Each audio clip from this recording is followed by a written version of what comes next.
la dislocation du monde.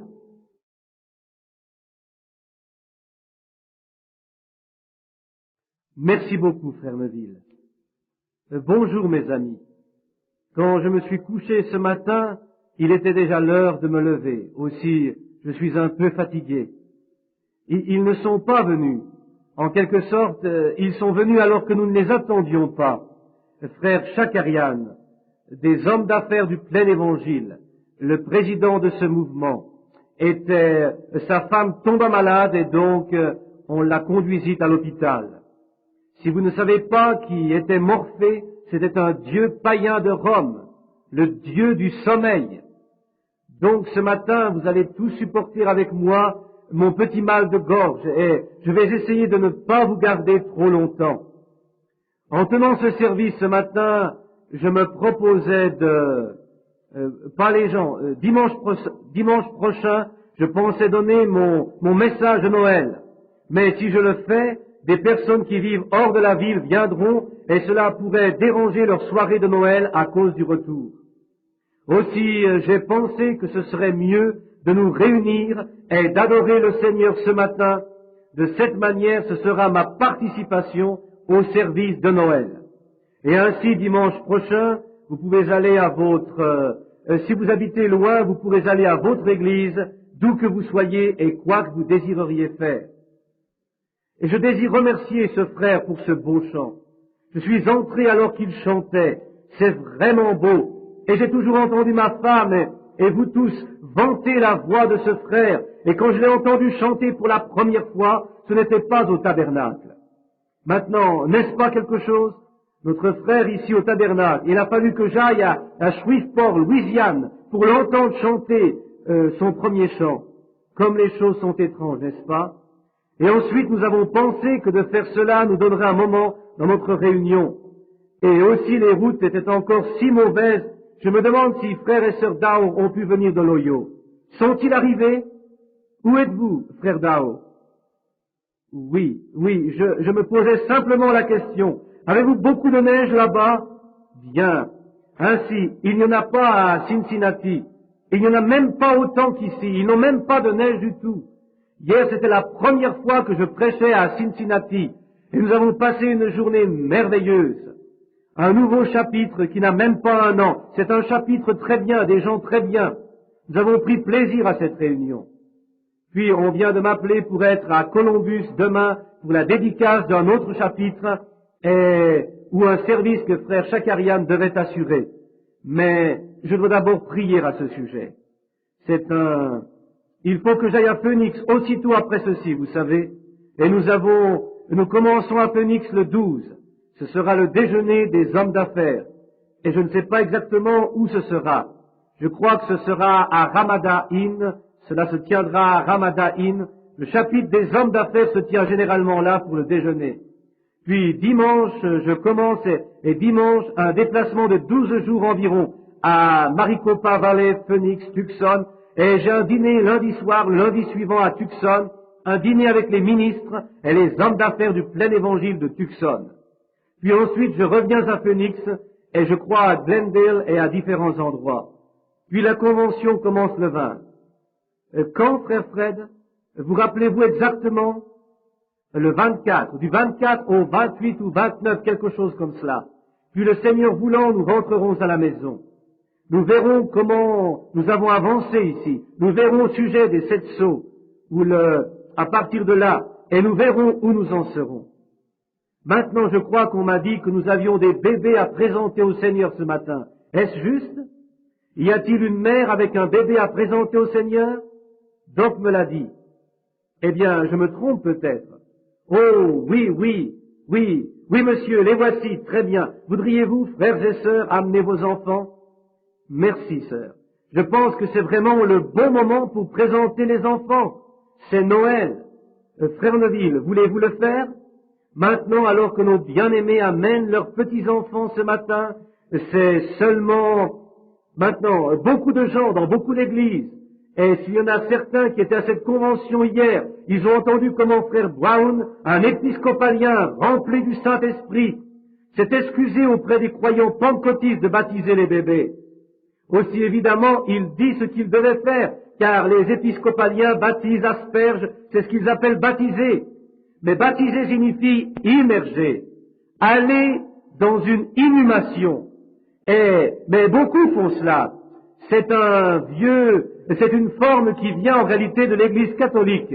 Et cela fut poursuivi par les méthodistes et les épiscopaliens, les luthériens, et beaucoup font cela. Les méthodistes le font.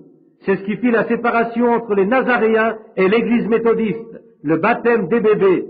Les nazaréens sont exactement comme les méthodistes, sauf pour le baptême des bébés. C'est donc arrivé pour cela.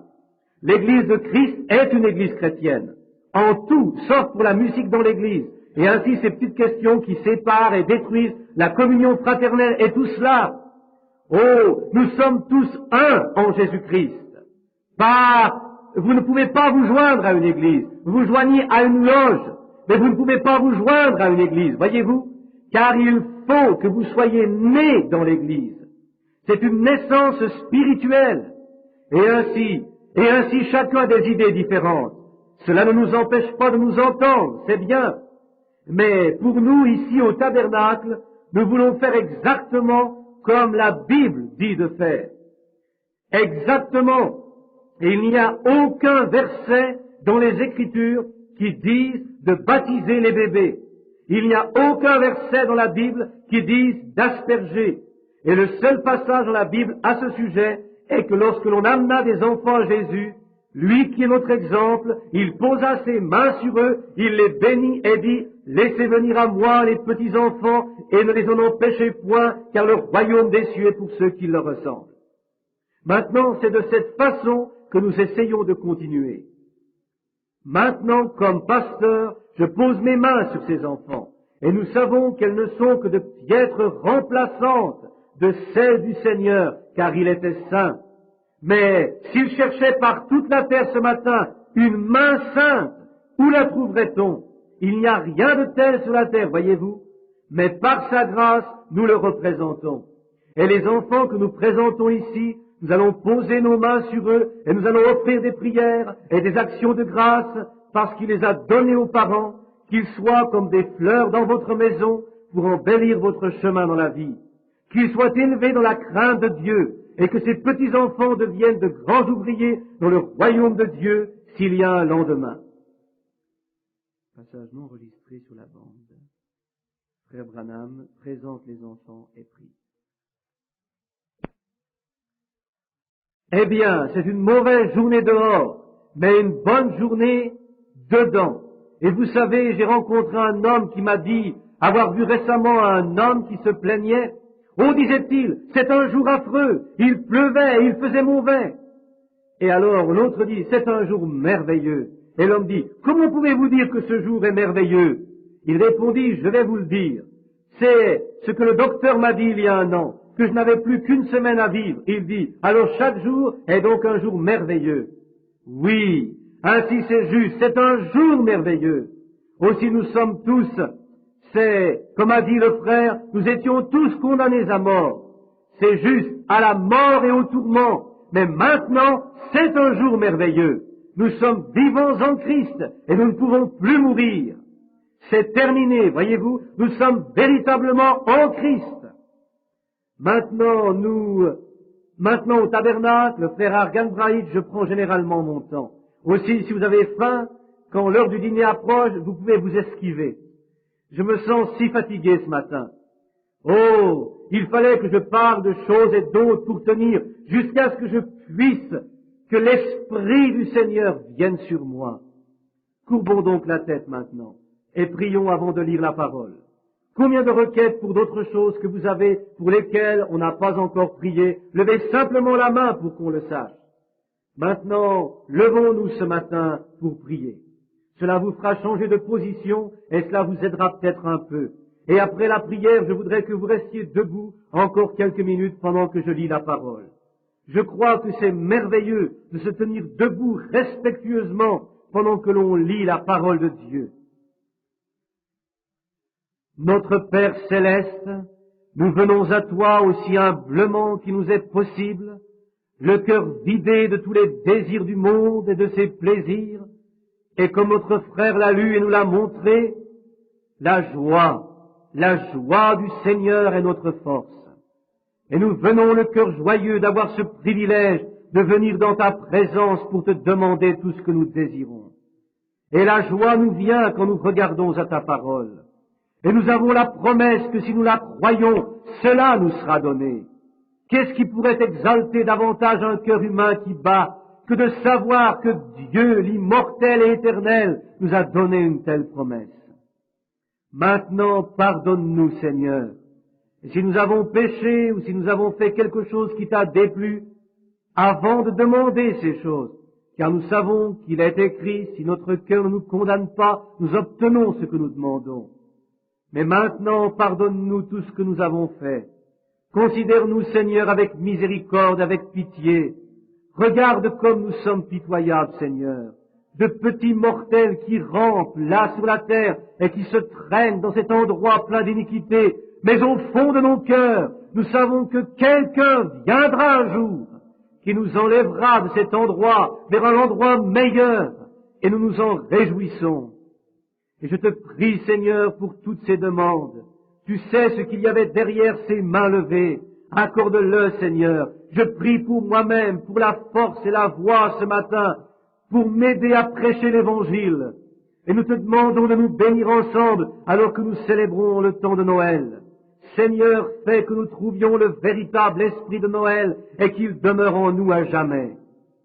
Car nous te le demandons au nom de Jésus et à cause de lui.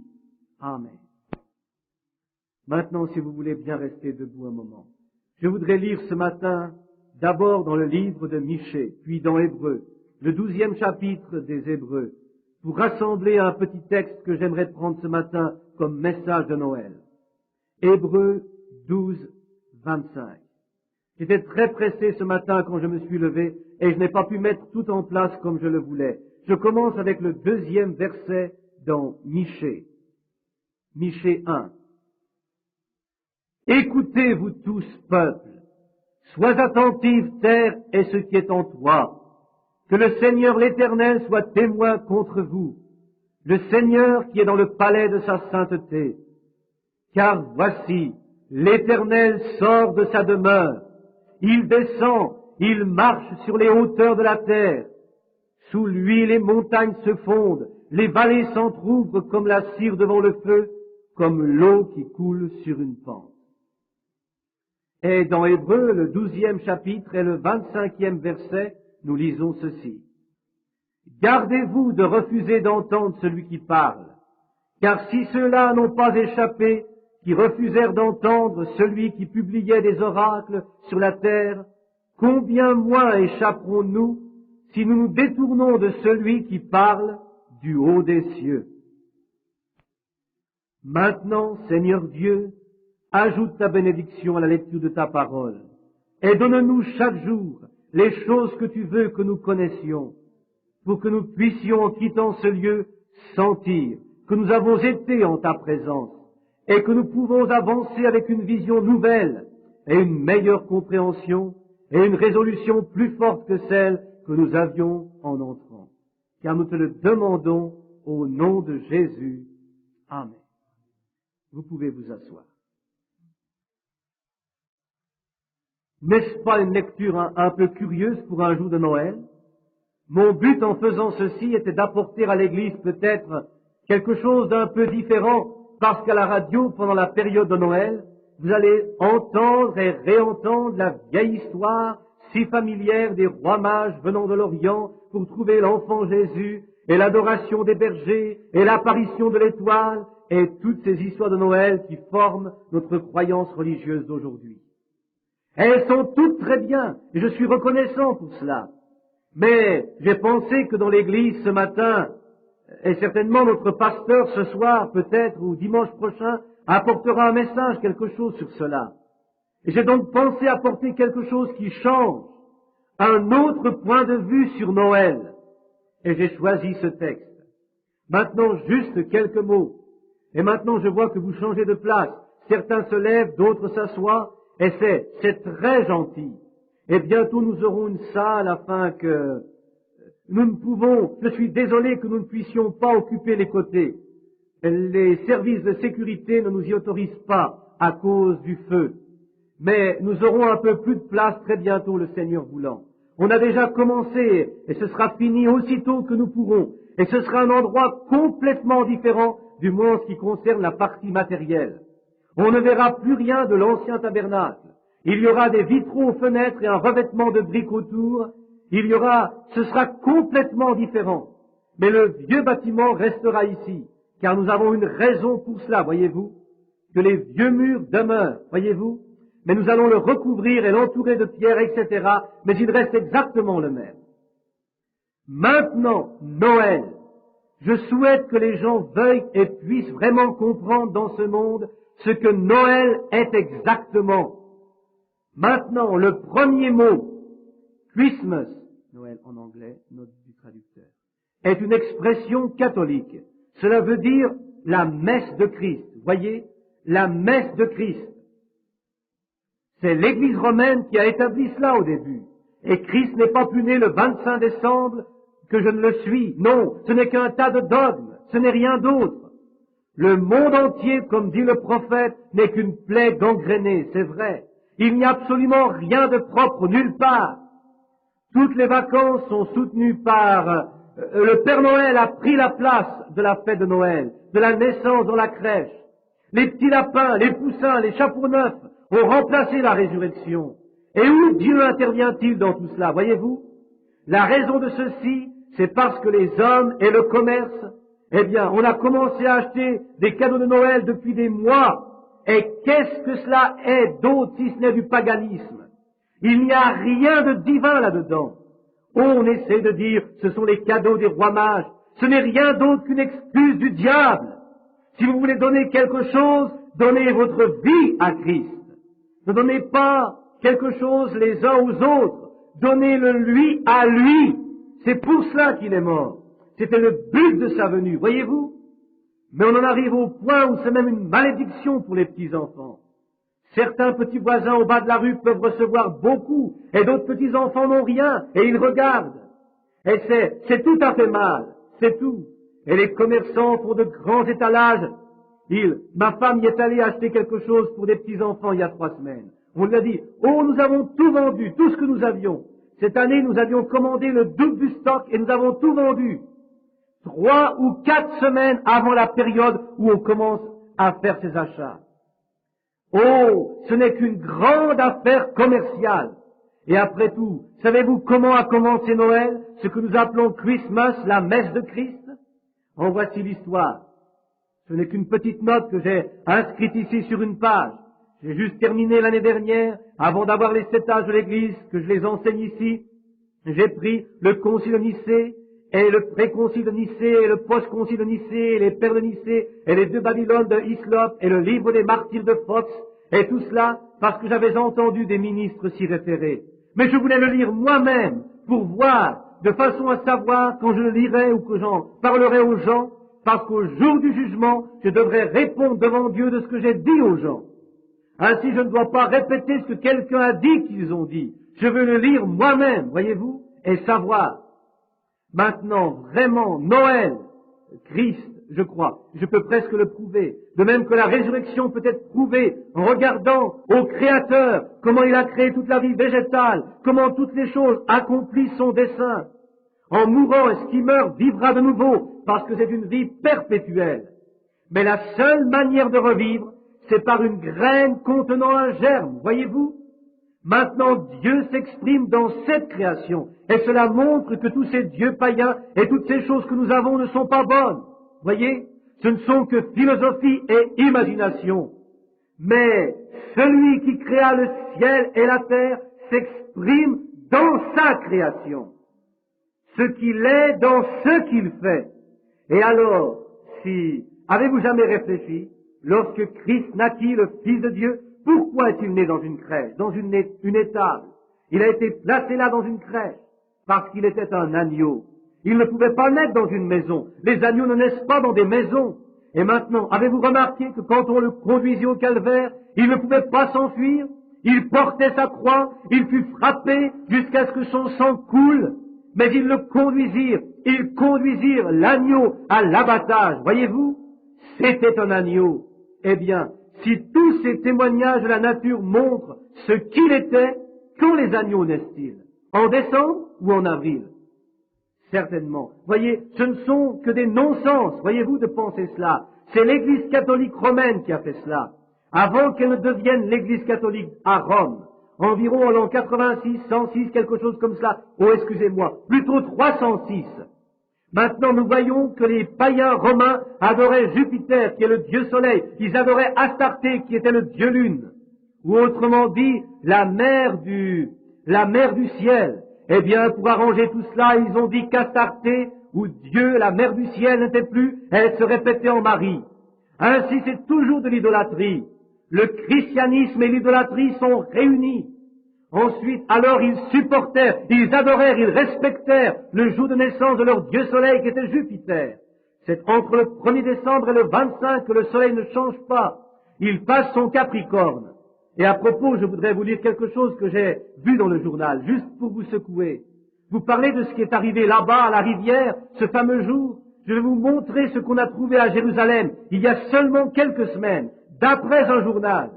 Quelque chose qu'on a trouvé à Jérusalem, il n'y a que quelques semaines, confirmera positivement cet ange apparaissant là-bas exactement au même moment et apportant le ministère. Oui, voyez-vous, maintenant je ne l'avais jamais su jusqu'à il y a quelques semaines, et voici que c'est dans le journal. Maintenant remarquez, quand ils croient cela, c'est dans cela, voyez. Maintenant, après le 21 décembre, les jours vont commencer à raccourcir un petit peu, ou plutôt à rallonger un peu chaque jour, jusqu'à ce que l'on arrive en juillet. Alors ils commencent à raccourcir de nouveau, jusqu'à ce que ce soit juste, et c'est alors le temps de se détendre. Et les païens romains disaient que c'était le jour de naissance du Dieu Soleil. À partir du 1er décembre, ou plutôt du 21 décembre jusqu'au 25 décembre, ils avaient les jeux du cirque à Rome, les courses de chars, etc. C'était à cette époque-là.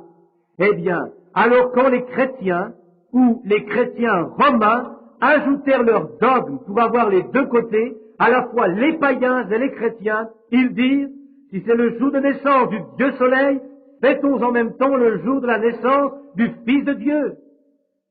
Voici votre 25 décembre, votre messe, la messe de Christ. Oh, quelle chose horrible, voyez-vous. Maintenant, c'est joindre, vous dites, n'importe quel jour ne peut-il pas convenir?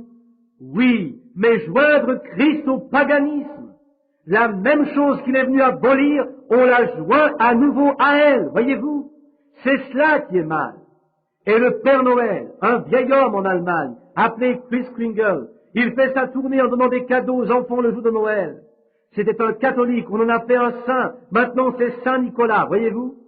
C'est mieux que vous sachiez cela de toute façon, voyez. Nous avons vu tout cela dans les âges de l'Église. Mais ce matin, ce que je veux dire, c'est ceci, c'est que ce jour de Noël qui arrive ne va pas trouver le monde dans une condition meilleure qu'il n'était il y a 1900 ou 2000 ans lorsque Christ vint. C'est exactement la même chose. La condition où il était alors est à peu près la même maintenant. Si je devais en tirer une conclusion ou tirer un texte de ce que je vais dire, ce serait la dislocation ou l'effondrement du monde. Lorsque Christ vint à Noël il y a 1900 ans, le monde s'effondrait. Tout n'était que pollution. Le monde religieux était pollué. Le monde romain était moralement au plus bas. Oh, l'immoralité du monde! Les Juifs avaient abandonné leur Dieu. Ils avaient pris leur fête solennelle et sacrée pour en faire une tradition rituelle. Dieu n'était plus avec eux. Et ils savaient que quelque chose devait arriver. Le monde entier le savait parce qu'il fallait qu'il soit retenu. Il s'effondrait. Et ce quelque chose pour le retenir, toutes les nations, chacune à sa manière, attendaient quelque chose ou quelqu'un qui viendrait pour le retenir. Si ce n'est pas comme ça aujourd'hui, alors je ne connais pas le monde. On attend quelque chose qui le retienne. C'est exactement comme il y a 2000 ans. Le monde, il y a 2000 ans, attendait un Messie pour le retenir. Mais il y a 2000 ans, Dieu donna un Messie au monde. Parce que si nous espérons quelque chose et attendons quelque chose, Dieu nous l'enverra. Et maintenant, le monde après 2000 ans est retourné à la même condition. dans laquelle il était il y a 2000 ans. Il s'effondre. Les nations, il n'y a pas de base nulle part. Le communisme, le catholicisme, le protestantisme, la politique, la morale, tout s'effondre. Et on prie pour avoir un Messie. Mais voici ce que je veux dire. S'il venait, le recevrions-nous ou ferions-nous comme ils ont fait? Le refuserions-nous? Savons-nous ce dont nous avons vraiment besoin? Quelquefois nous désirons, nous prions pour que nos désirs se réalisent. Et quelquefois nos désirs ne sont pas ce dont nous avons besoin. Nous devons réaliser que nous ne comprenons pas ce dont nous avons besoin. Nous pensons le comprendre. Mais Dieu a promis de subvenir à nos besoins, et il le fera. Maintenant, qu'arriverait-il si mon petit Joseph, qui a 7 ans, voulait venir à la chasse avec moi? S'il criait, s'il pleurait pour prendre mon fusil automatique, le charger? Mais je suis capable de tuer un lapin, papa. Eh bien, je ne pourrais pas lui laisser faire cela. Pourtant, il pense qu'il le peut, mais j'en connais plus que lui à ce sujet. Et qu'arriverait-il si votre bébé de 18 mois, vous voyez vous raser avec un rasoir à main et pleurer et crier pour l'avoir? Pourtant, il vous voit vous raser. Il veut faire la même chose. Mais vous savez ce qu'il lui faut. Et vous ne lui donnerez pas le rasoir, parce que si vous êtes un père avec un peu de bon sens, vous ne ferez pas cela, mais vous le rangerez là où il ne pourra pas l'atteindre. Et ainsi, nous voulons très souvent des choses qui ne nous sont pas utiles, et Dieu le sait. Aussi, il ne nous les donne pas. Et il priait pour avoir un Messie. Il désirait un Messie. Mais voilà ce qu'il en était. Il le voulait suivant leur idée à eux. Et Dieu l'envoya comme lui le désirait, et ils le rejetaient. Et ils le font encore aujourd'hui. Ils font la même chose aujourd'hui. Ils le rejetteraient encore. Ils font la même chose maintenant qu'ils firent alors. Pourquoi? Pour la même raison. La même raison. Il vint alors, et nous savons qu'il vient. Il vint, et vers eux, mais il ne vint pas de la façon ni de la manière qu'il désirait qu'il vienne. Et si Dieu voulait nous envoyer quelque chose aujourd'hui que nous réclamons, et l'Église, et lorsque Dieu nous l'enverrait, nous n'en voudrions pas. Il ne viendrait pas satisfaire nos goûts dénominationnels. Cela ne conviendrait pas à la conception théologique que nous en avons quelquefois. Mais c'est la chose même pour laquelle nous prions. C'est cela même que nous avons demandé à Dieu. Il nous l'envoie et nous le refusons. Nous désirons un cadeau de Noël de la part de Dieu, mais nous le désirons à notre façon. Et Dieu nous l'envoie de la façon qui nous est nécessaire. Il sait ce dont la nation, ce dont l'Église ont besoin, mais nous pensons que nous le savons. Mais lui sait vraiment ce que c'est. Maintenant, comme je viens de le dire, nous voici de nouveau à Noël, et le monde s'écroule. Rappelons simplement certaines choses que j'ai notées ici. Voyez l'immoralité du monde. Elle n'a jamais été aussi basse. J'ai un article ici, dont je voudrais vous lire quelques lignes. Je l'ai trouvé dans un journal, le Center Buyer of Africa. Il dit, la disparition de la pudeur féminine, cette belle qualité que Dieu a placée dans la famille humaine pour sauvegarder son niveau moral, disparaît aujourd'hui. Des femmes naïves et des jeunes filles se sont agenouillées devant la déesse de la mode et n'hésitent pas à leur grande honte à approuver les pudiques façons modernes. Oh, j'en ai toute une page ici. Vraiment, je n'ai jamais entendu une chose pareille. Et le sex appeal est considéré comme normal à la fois chez les croyants et chez les non-croyants.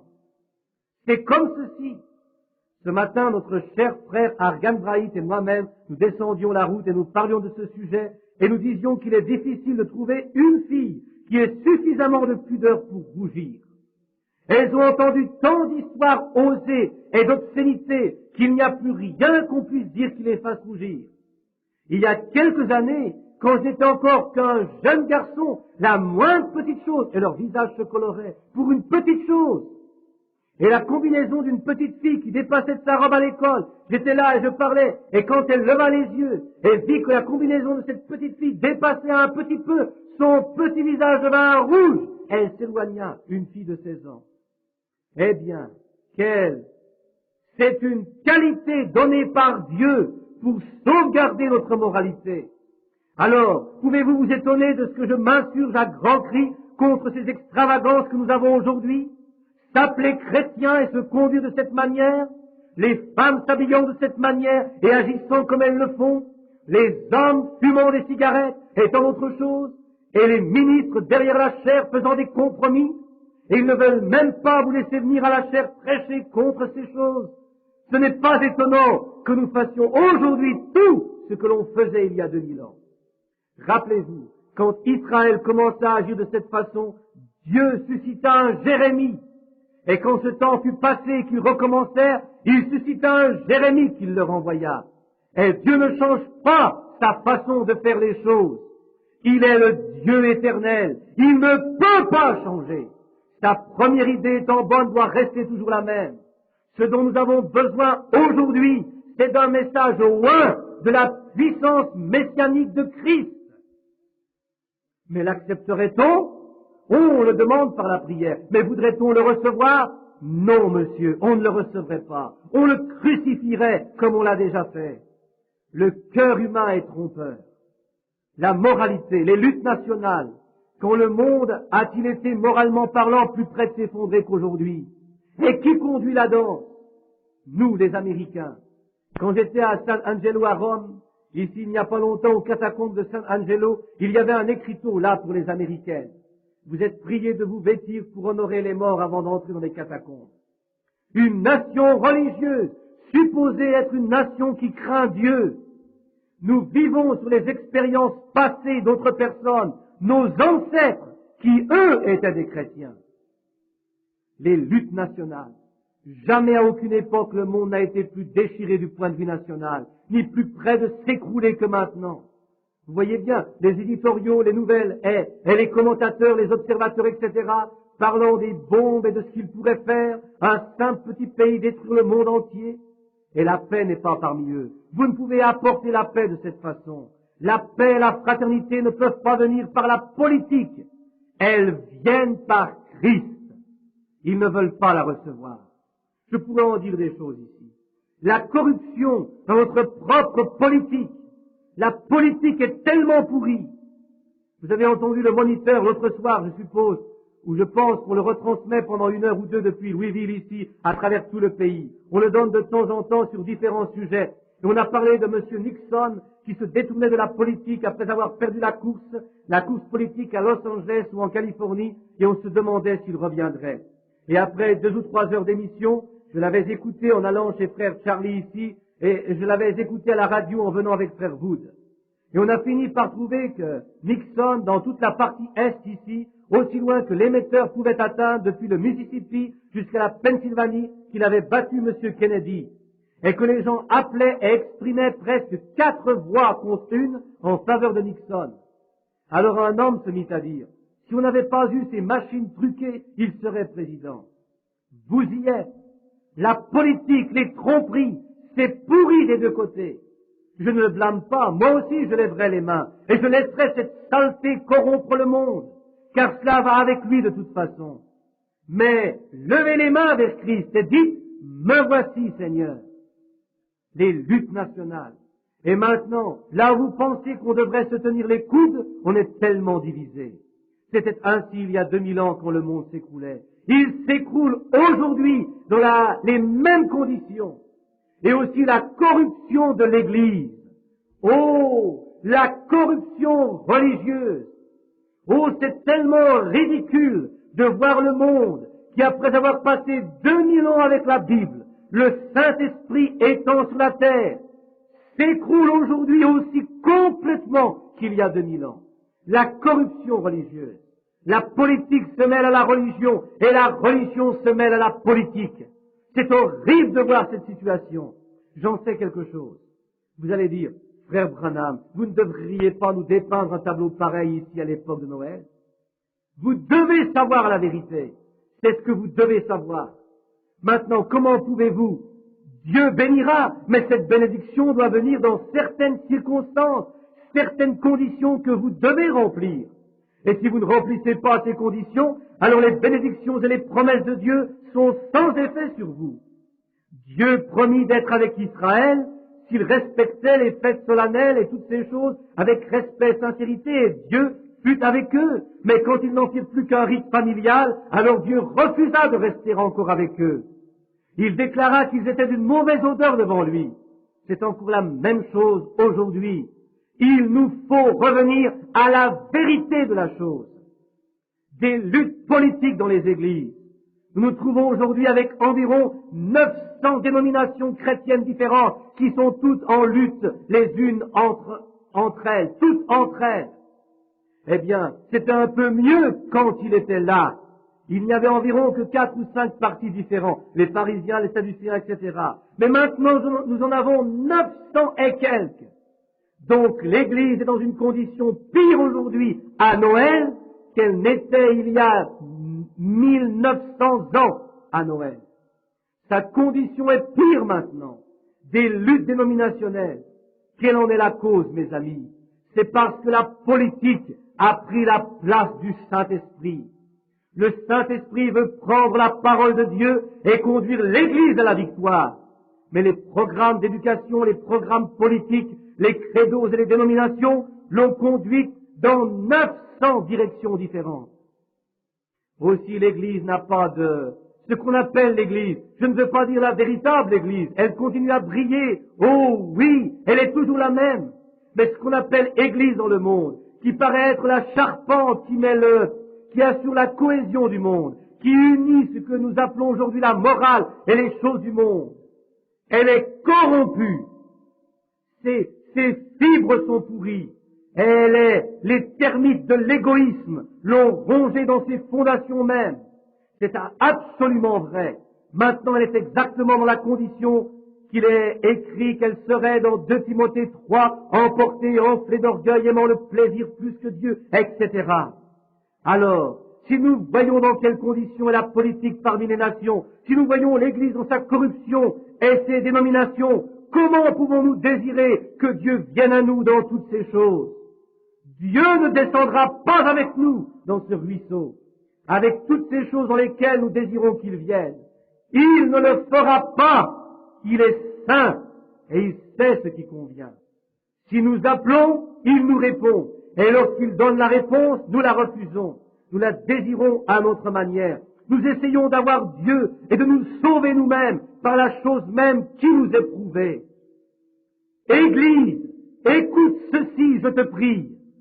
La chose même qui nous a été prouvée divinement, c'est ce qui nous corrompt. Et pourtant nous attendons de ce système qu'il nous sauve. Revenez à la parole. C'est ce que le Messie dirait. Maintenant, mais nous regardons à la politique. Nous essayons d'avoir un monde national. Nous essayons de le sauver par la politique. L'Église veut que notre monde, le monde de l'Église, soit sauvé par la politique. C'est ce même désir qui a frappé le monde de siècle en siècle depuis l'époque de Moïse. C'est la même chose. La politique veut diriger. Et c'est la corruption. Il est impossible à un homme de le faire. Il n'y a rien de bon dans l'homme de toute façon. C'est pourquoi il doit mourir. Et quand nous voyons le monde dans cette condition, quand il semble s'écrouler à chaque époque, alors les gens prient. Ou même le président demande. Et qu'est-ce que c'était? 10 minutes ou 1 heure ou je ne sais combien de prières. Cela ne servira à rien. Nous n'avons pas besoin de prier. Nous avons besoin de nous repentir, de changer de direction, de nous éloigner de ces choses, de les abandonner. Revenez à Dieu.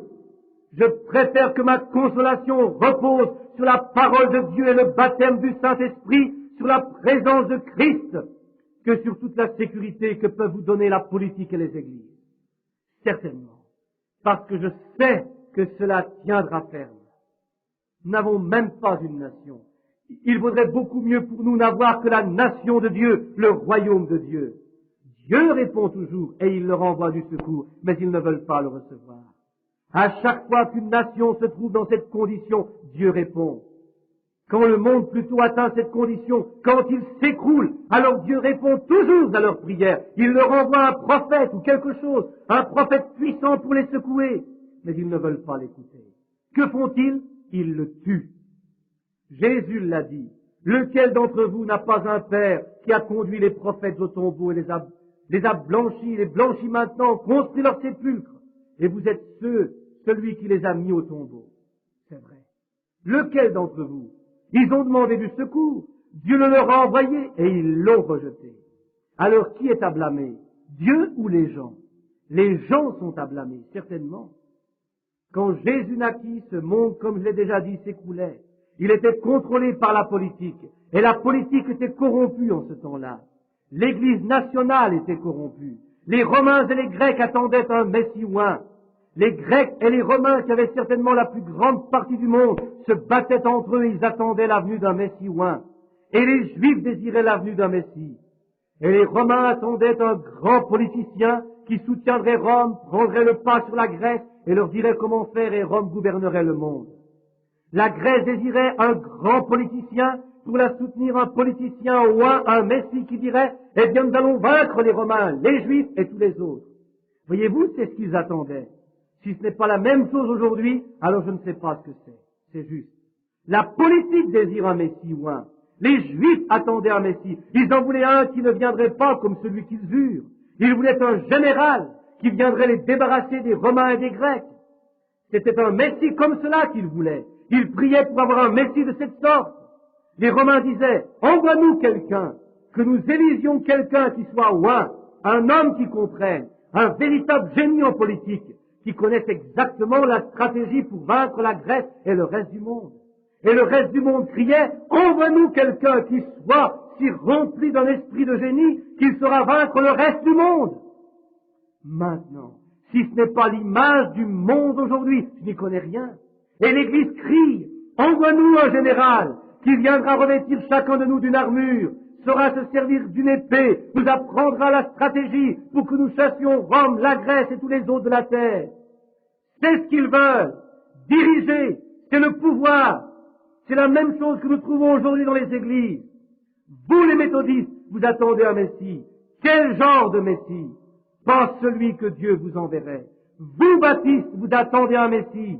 Vous, Assemblée de Dieu, vous en attendez un. Vous, unitaires, vous en attendez un, c'est juste. Mais qu'attendez-vous? La même chose que le monde politique attend.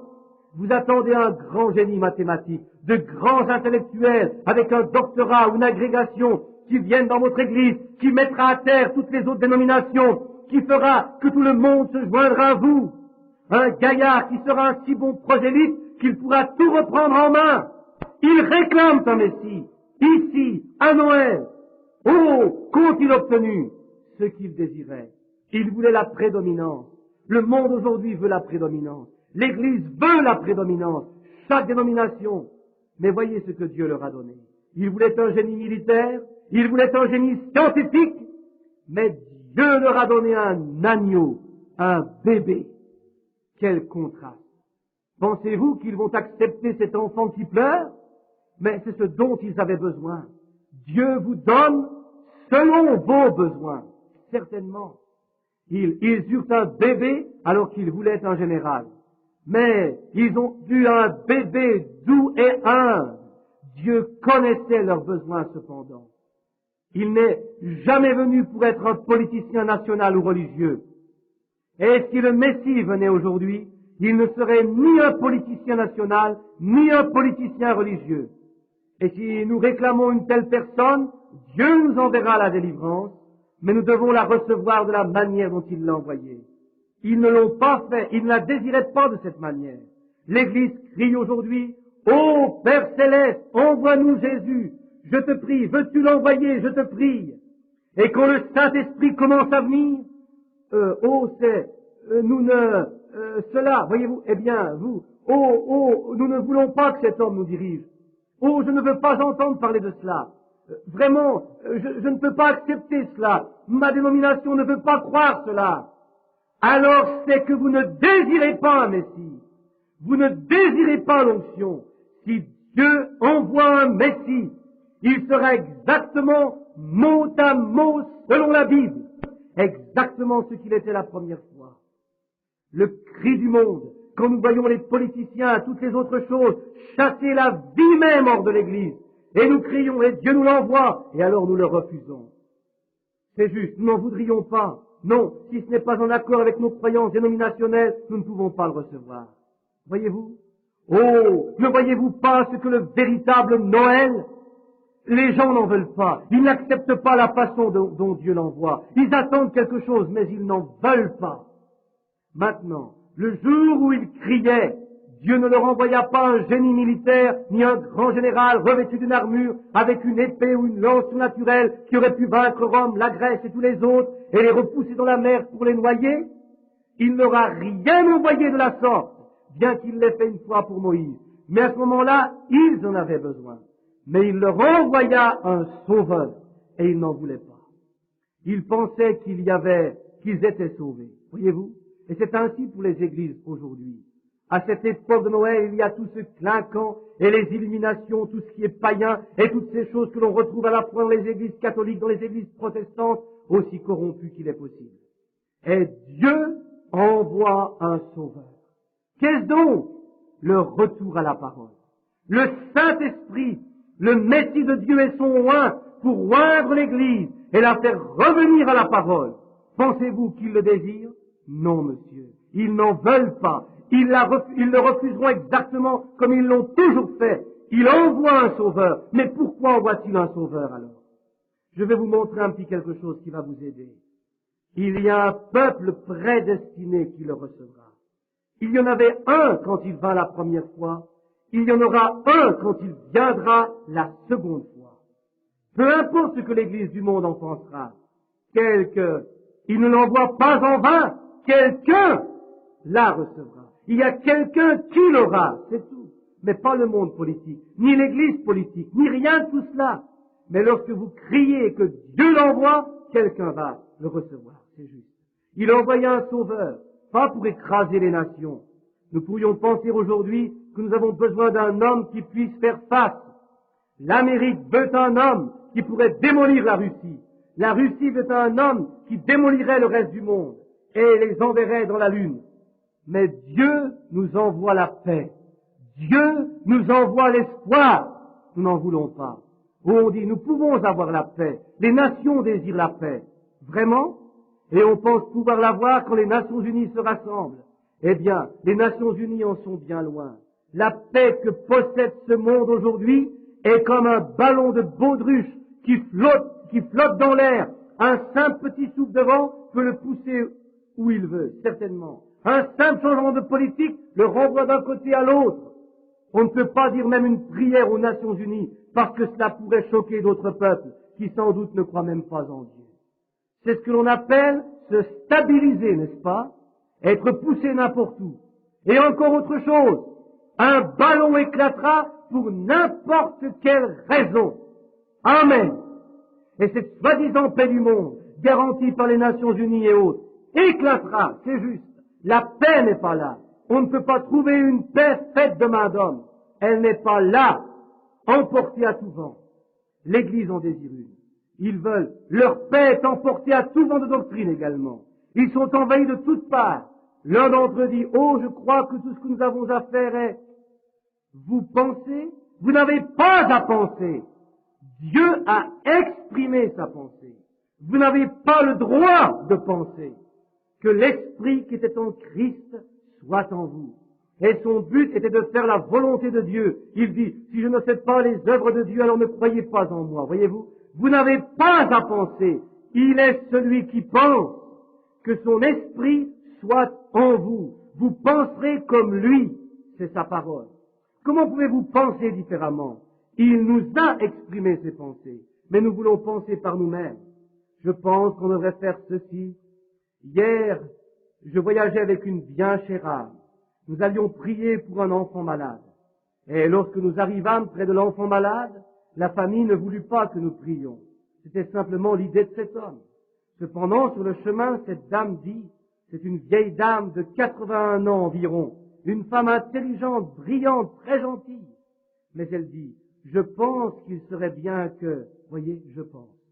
Les églises se réunissent toutes et ne fassent plus qu'une. C'est exactement ce que pense le diable. Mais Dieu veut que son Église se sépare des choses du monde. Il ne veut pas qu'elle soit mélangée à la politique des églises. Voyez-vous? Et alors, si Dieu envoie un Messie au monde, qu'arrivera-t-il? Et cette dame n'avait que les pensées du monde. La Confédération des Églises n'est-elle pas la même pensée? Le Conseil mondial des Églises n'a-t-il pas comme but de réaliser cette même pensée? C'est juste. Eh bien donc, cette dame n'exprimait que les pensées du monde. mais les pensées de Dieu sont dans la Bible. Nous n'avons pas le droit de penser différemment. Ce sont les pensées de Dieu qui nous sont exprimées. Nous voyons le monde s'écrouler et nous réclamons quelque chose. Recevons-le. Maintenant, si ce que nous recevons veut nous entraîner vers la politique, alors c'est cette chose même qui nous a corrompus. J'ai une petite chose à dire au directeur national de ces hommes d'affaires chrétiens. C'est un bon groupe, mais s'ils se laissent entraîner dans la mauvaise voie, ils seront réduits en poussière comme les autres, et ils deviendront une dénomination. Et je voudrais que vous priez pour moi et pour cet homme. Il faut que j'y aille. J'ai une vision du Seigneur pour lui, voyez-vous. Et s'ils ne reviennent pas, s'ils continuent, ils vont vers l'organisation. Et quand ils le feront, Dieu en aura fini avec eux, c'est vrai. Voyez, les hommes ne peuvent s'assembler à moins qu'ils n'essayent d'avoir leurs idées propres. C'est la raison pour laquelle Dieu prend des individus, voyez-vous. Dieu ne traite pas et n'a jamais traité avec une dénomination. Il n'y a pas un endroit dans l'histoire où il l'ait fait. Il traite avec les individus, avec un seul homme, c'est juste. Mais nous essayons de rassembler un groupe d'hommes et de dire, c'est de cette façon-ci ou c'est de cette façon-là, etc. Tout ce que vous voyez, ce sont ces grands esprits intelligents, brillants, ces géants que le diable a envoyés qui arrivent et disent, eh bien, ce doit être ceci, je peux vous le prouver. Peu importe ce que vous pouvez prouver, si c'est contraire à la parole, tenez-vous-en éloigné. C'est vrai. Emportez à tout vent de doctrine, qui souffle n'importe où, explose n'importe quand, c'est vrai. La Russie aujourd'hui attend un Messie oint. Qu'attendent-ils? Et si Dieu leur envoyait un Messie oint, un agneau comme il le fit il y a 1900 ans, ils s'en débarrasseraient exactement comme le fit Hérode. Ils feraient tout leur possible pour s'en débarrasser. Quelle idée la Russie se fait-elle d'un Messie? Ils veulent la science, ils veulent une science ointe, un scientifique, un génie qui puisse leur conquérir le monde, qui puisse battre le reste du monde et les envoyer dans la Lune, qui puisse conquérir l'espace, qui puisse les conduire au-delà des étoiles. C'est ce genre de Messie que la Russie attend. Oh Dieu! Maintenant écoutez, c'est de nouveau Noël. Et si on l'avait? Et maintenant regardez à l'inverse. Où en viendrait le reste des gens que Dieu a créés, voyez-vous? Voyez, Dieu sait ce dont nous avons besoin, pas ce que nous désirons. Maintenant, réfléchissez à cela.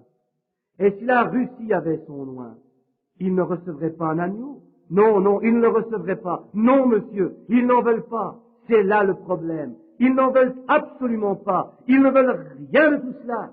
Ils veulent un Messie oint. Messie signifie oint. Alors s'ils veulent un oint, mais ils veulent un scientifique oint, un génie qui puisse prendre les atomes et les désintégrer, qui puisse conquérir l'espace, qui puisse amener la Russie dans la Lune, puis regarder en arrière, se féliciter et dire, vous les autres peuples du monde, vous êtes des chiens, servez-nous. C'est cela. C'est ce que la Russie désire. Oh oui, monsieur. Vous savez, le monde entier pleure. Il n'y a pas longtemps, l'Allemagne en réclamait un. Et ils en ont eu un. Mais regardez ce qu'ils ont eu avec. Voyez-vous, vous comprenez, n'est-ce pas? Ils ont eu un Hitler. Et eux continuent le chaos. C'est à cela qu'arrivent ces Messies oints, si vous rejetez le Messie de Dieu. Continue. Lorsque les bénédictions de la Pentecôte se répandirent sur la Russie ou sur l'Allemagne, ils rejetèrent le message. Ils se moquèrent d'eux, ils les mirent en prison. Que firent-ils? Ils rejetèrent la croix. Ils reçurent une double croix, la croix gammée. Si vous ne recevez pas la grâce, alors il ne vous reste que le jugement. C'est vrai, mes amis. Maintenant, regardez où ils en sont aujourd'hui, voyez-vous? Remarquez, ils ne se réunissent pas. Ils ne sont que des gens isolés. Ils ont accepté le mauvais Messie. Et si la Russie en veut un comme cela, qu'importe qu'ils acceptent leur génie, cela reviendra au même. Toute la nation sera détruite, voyez-vous? L'Inde, aujourd'hui, veut un oint. Ils veulent un Messie. Maintenant, souvenez-vous que Messie signifie oint. Ils veulent un oint. Que veulent-ils? Ils veulent quelqu'un qui les nourrira, qui leur donnera quelque chose à manger, qui les vêtira sans qu'ils aient à travailler. Juste aller dans les rues et le jeter d'un côté et d'autre. Vous y êtes. Ils ne veulent pas travailler. Ils veulent mendier. Aussi, ils veulent voir s'élever une sorte d'homme saint qui pourrait atteindre le sommet des arbres, les secouer, que le pain, la viande, un tas de choses en tombent, et qu'il n'ait qu'à s'asseoir et manger et dormir tout le long du jour, se lever et avoir les plus beaux vêtements. Et voici le genre de Messie que désire l'Inde. En ce jour de Noël, la Russie veut un génie scientifique comme Messie Ouin. C'est ce qu'ils veulent qu'on leur donne. L'Inde veut un Messie qui puisse les nourrir et les vêtir sans qu'ils aient à travailler. Amérique, que désires-tu? Qu'en penses-tu, Amérique? Tu réclames un Messie. Je sais que ceci est enregistré. Tu réclames un Messie. Que désires-tu? Tu as eu ce que tu désirais. Tu voulais un politicien et tu l'as eu. Maintenant, que vas-tu en faire? Il va te dépouiller. C'est exactement ce qu'il va faire. Il va t'envoyer à la mort. Tu l'as voulu. Tu as eu ce que tu désirais. Maintenant, que vas-tu en faire? C'est entre vos mains maintenant, modernes Achab et Jézabel. La chose même que vous avez fui ici pour avoir la liberté, vous y retournez tout droit. Mais c'est ce que vous désiriez. Vous vouliez un arrogant sans intérêt, un Elvis moderne d'aujourd'hui. Eh bien, vous l'avez. Vous vouliez un politicien intelligent, bien éduqué, très intelligent. Vous l'avez eu. Comment l'avez-vous eu? En trichant, parvenu par les machinations politiques, aveuglant les yeux des braves gens. Maintenant, je ne suis ni démocrate, ni républicain, je suis chrétien. Voyez-vous? C'est pourri des deux côtés. Mais, quand un homme affiche au moins les pensées, les espoirs du christianisme de l'autre côté, puis vous vous retournez et montez des machines, pourquoi faire? Des machinations pour élire le génie que vous désiriez. Comment l'avez-vous fait? On l'a fait passer à la télévision à travers tout le pays. Oh! On a essayé de déterminer la force intellectuelle des deux présidents à élire. On a élu celui qui, pensait-on, avait l'intelligence d'un génie, sans regarder ce qu'il y avait derrière. Vous voyez ce que vous avez obtenu dans ce marché? Oh, Noël est là de nouveau. Oui, l'Amérique a son Messie. Que va-t-on en faire? Regardez bien ce qu'il va vous faire. Rappelez-vous simplement, juste comme Hitler fit en Allemagne. Rappelez-vous simplement, gardez cela dans votre esprit, c'est enregistré. Oui, vous l'avez. Cependant, de ces réveils qui ont parcouru le pays, il restait suffisamment de gens décents, ayant la crainte de Dieu, qui auraient fait ce qu'il fallait faire et l'auraient retenu un peu plus longtemps. Mais avec vos techniques, vous vous êtes fabriqué des machines qui pouvaient truquer le vôtre. Et vos journaux l'ont fait savoir dans tout le pays. Vous n'avez rien fait pour remettre cela en ordre. Mais vous l'avez eu. C'est le genre de Messie qu'ils désiraient. Aussi, je pense qu'ils peuvent être tranquilles. Ils ont un génie, une intelligence surbrillante, hautement qualifiée. Et vous connaissez très bien l'enseignement de votre Seigneur, que les méchants de maintenant et de toujours ont toujours été les gens brillants. Ne savez-vous pas que ce furent les fils de Caïn qui devinrent des scientifiques et des génies, alors que le peuple de Dieu était des bergers ou quelque chose comme cela, et qu'ils allèrent tout droit à la destruction? Et ce furent les humbles paysans, les fermiers, etc., qui furent sauvés dans l'arche, et les génies furent détruits? Ne savez-vous pas que Jésus a dit, les enfants de ce monde, de ce jour, sont plus sages, plus intelligents que les enfants du royaume? Pourquoi? Ce sont des agneaux. Ils ont besoin d'un conducteur. Et ils essayent de choisir leur conducteur par l'intelligence. Les plus brillants le font, mais les humbles choisissent leur conducteur qui est le Saint-Esprit. C'est exactement ce que l'Église a fait. Les géants dénominationnels que l'Église choisit, alors que le vrai corps de Christ choisit le Saint-Esprit et sa parole. Cela dépend par qui vous vous laissez conduire. Un agneau doit être conduit, et c'est là que nous devons aller. Maintenant, ils ont leur Messie, leur éducateur roi, intelligent et brillant. Oh, il n'y a jamais eu un président aussi brillant que cet homme. Eh bien, il sera là, et il mettra Eh bien, je crois que ce soir, ou aujourd'hui, ou peut-être demain, ou le jour suivant, je l'ai entendu dire à la radio l'autre jour qu'on pourrait lui poser la question que l'on voudrait. Certainement. C'est simplement une machine bien mise au point. C'est en cela que les Américains ont mis leur confiance maintenant. Voyons où cela va nous conduire. Tu as rejeté, Amérique, tu as rejeté le message de Christ, tu as rejeté le Saint-Esprit qui était confirmé devant toi dans les bâtiments du Capitole, où même la puissance de Christ se montra, connaissant les pensées des hommes. Il pouvait guérir les malades, découvrir les places secrètes du cœur et faire exactement ce que Dieu a dit qu'il arriverait dans les derniers jours.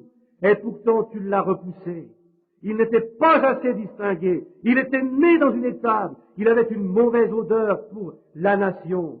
Et rappelle-toi que ta politique et ta piété d'église ont une mauvaise odeur devant Dieu aussi.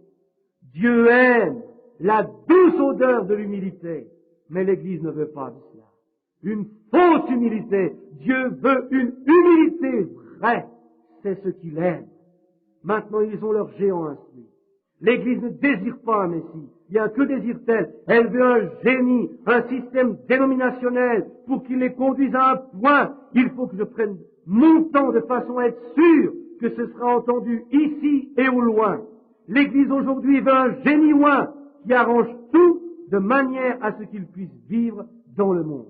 À ce que les femmes puissent se couper les cheveux et se maquiller. À ce que les hommes puissent se marier 4 ou 5 fois et pourtant être diacres.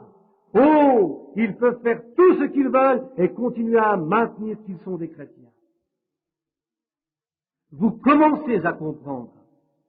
Vous ne voulez pas du Messie de Dieu, la parole ointe, la parole manifestée, la parole mise en évidence par elle-même. Vous ne voulez pas de cela. Dieu vous l'a envoyé, mais l'Église ne veut pas de cela.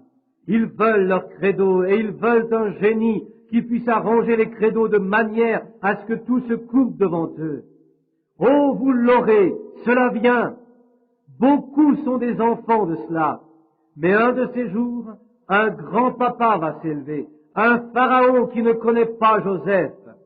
Et c'est cela que vous désirez. C'est ce que l'Église, vous pouvez voir la manière dont ils le font. Oui, monsieur, la façon même. Apocalypse 17 l'explique au sujet de la vieille prostituée et de ses filles. Exactement. Et tous reviennent vers maman. Et c'est déjà parti maintenant pour faire une seule Église universelle. Vous allez avoir exactement, vous, les dénominations, ce que vous désirez. Écoutez-moi, cela va arriver. Et il se peut que je sois parti d'ici là. Mais ceux qui ne veulent pas accepter cela, quand les lumières du soir commencent à tomber et à s'éteindre, ils regardent autour d'eux, ils voient qu'ils sont contraints par leur dénomination et que leur dénomination l'a fait pour sauver les apparences, ce qu'ils feront tous. Mais ces gens qui ne veulent pas ce système accepté de Dieu, le Saint-Esprit et la parole, disent, cet homme devait avoir raison. Mais il sera peut-être trop tard. Nous voyons les épiscopaliens, les presbytériens, les baptistes, tous venir parmi les hommes d'affaires chrétiens du plein évangile, tous essayant de chercher le Saint-Esprit. Les gens ne réalisent-ils pas que c'est là l'heure même où l'époux vient, lorsque les vierges endormies essayent d'aller acheter de l'huile? C'est lorsque Jésus dit que l'époux vint et entra et qu'elles n'entrèrent pas. Que leur est-il arrivé à ces hommes? Ils ont crié pour manifester cela, alors que la Bible prouve qu'ils n'entrèrent pas. Et pendant qu'ils essayèrent de faire cela, l'époux arriva et ils furent rejetés dans les ténèbres extérieures. Qu'était-ce? Ils pouvaient avoir eu toutes sortes d'impulsions, toutes sortes d'inventions, toutes sortes de sensations qui auraient pu sembler en être l'évidence. Mais l'Église était scellée et elle était partie. Oui, cela pourrait être une prophétie. Ils désirent quelque chose. Ils veulent quelque chose qui leur permette de vivre comme ils veulent. C'est ce que le monde religieux désire. Quelqu'un avec qui ils puissent aller dans la plus grande église de la ville, d'où dépendent toutes les célébrités de la ville, de la cité.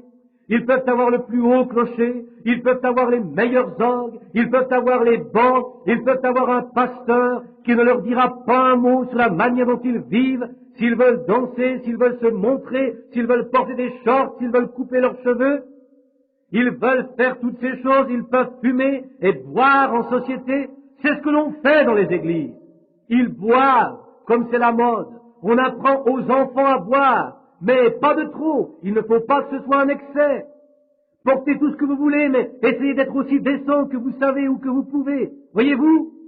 Oh, cette hypocrisie, ce démon oint, cette chose appelée dénomination, cette chose appelée religion, c'est du diable. Revenez à Christ et à sa parole. Échappez à cette non-conversion, que chacun de vous se repente avant qu'il ne soit trop tard pour se repentir. Et cela peut arriver n'importe quand. Quand nous voyons la Vierge endormie faire ce qu'elle fait, les gens devraient être fous d'épouvante, mais au lieu de cela, oh gloire, n'est-ce pas merveilleux? Alléluia! Oh, comme les gens peuvent s'éloigner. Dans quelles conditions peuvent-ils se trouver? Avec leur esprit politique, avec leur conception moderne, ils ne connaissent pas plus la parole de Dieu qu'un Hottentot ne connaît un cavalier égyptien, c'est juste. Ce n'est qu'une conception théologique ou un fait psychologique qui leur a été présenté comme une sorte de credo ou quelque chose comme cela. Et la Pentecôte en est crasseuse. Excusez-moi cette expression. Mais toutes ces choses, les femmes prédicateurs, etc., c'est juste. Et vous y êtes, la danse rock'n'roll, l'instruction, c'est cette sorte d'église que le monde désire. C'est cette sorte de Messie qu'ils veulent. Un Messie qui puisse les unir tous ensemble. Vous allez en avoir un. Oh oui, son esprit travaille déjà parmi les enfants des hommes, c'est juste. Ils continuent à dire qu'ils sont chrétiens. Ils vont l'avoir. Dieu leur envoya, nous envoya en 1963. Si Dieu nous envoyait en 1963 la même onction qu'il envoya au début, nous la refuserions, exactement comme ils l'ont fait. Parce que si cet oint, ce Messie, venait vers l'Église, il serait le même que la Bible dit qu'il était. Hébreux 13:8 dit Jésus-Christ est le même hier, aujourd'hui et éternellement. Alors, si nous prions pour avoir un Messie, un oint, désirons-nous un politicien religieux? Désirons-nous un génie militaire? Désirons-nous un scientifique très instruit? Et vous désirez un agneau qui vous ramènera non pas à la gloire pour eux-mêmes, mais qui vous ramènera à la parole. Il vous ramènera. Celui-là vous dira la vérité, sans se préoccuper de ce que c'est. Voyez-vous, il ne s'en détachera pas, il s'y identifiera. Ils n'en veulent pas. S'il venait aujourd'hui, il serait comme il fut alors. Il s'en tiendrait exactement à la parole du Père. Il assurerait que chaque parole qui fut promise dans la Bible serait manifestée au Fils de l'homme. C'est exactement cela. Jésus dit, qui peut me convaincre de péché? Qui peut m'accuser de péché, d'incrédulité? Tout ce que le Père a dit que je ferai, si je ne l'ai pas fait, alors montrez-le-moi. Amen. Dites-moi où j'ai failli. Amen. Vous savez que le péché est l'incrédulité. C'est vrai, nous savons cela. Qui peut me montrer où je n'ai pas accompli? Il dit, chaque parole que le Père a dit que je ferai, qui peut m'accuser de ne pas l'avoir fait? Lequel d'entre vous? Alors pourquoi ne l'ont-ils pas soutenu? Parce qu'il avait été prophétisé qu'il en serait ainsi. Mais il garderait la parole du Père exactement comme il le fit là, d'abord. Il la garderait exactement parce qu'il ne pourrait pas changer, parce que Dieu est la parole. Car c'est exactement ce qu'il est. Il est la parole. Et il est la parole comment? Il est le Saint-Esprit qui prend la parole de Dieu et qui la manifeste. C'est exactement ce que Jésus-Christ, quand Dieu, l'Esprit, le Père, fut fait chair parmi nous sous la forme de son Fils, il prit la parole de Dieu et il la manifesta, il la montra aux gens. Mais ce n'était pas cela qu'ils voulaient. Ils avaient leur propre credo, ils avaient leur propre dénomination, et cela était contraire à toute leur dénomination, et ils ne la reçurent donc pas. Et ce serait la même chose aujourd'hui. Si le Messie venait, il prendrait les choses que Dieu a promises ici, elles sont dans la Bible, et il les manifesterait devant les fils des hommes. Et toutes les dénominations le mettraient dehors.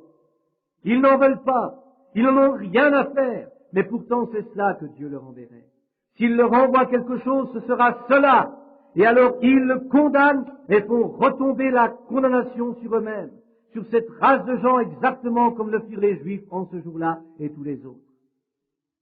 Oui, monsieur, vous savez ce que ferait le Messie s'il venait en 1963. Savez-vous ce qu'il ferait? Il démolirait toutes les dénominations que nous avons. Il renverserait ces choses-là par terre. Eh bien, dirait-on, alors il renverserait docteur un tel ou docteur un tel?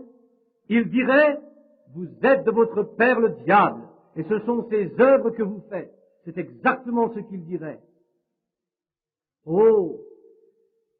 Il ne ferait pas de compromis de toute façon, il ne le fit pas au commencement. Il est le même aujourd'hui qu'il était alors.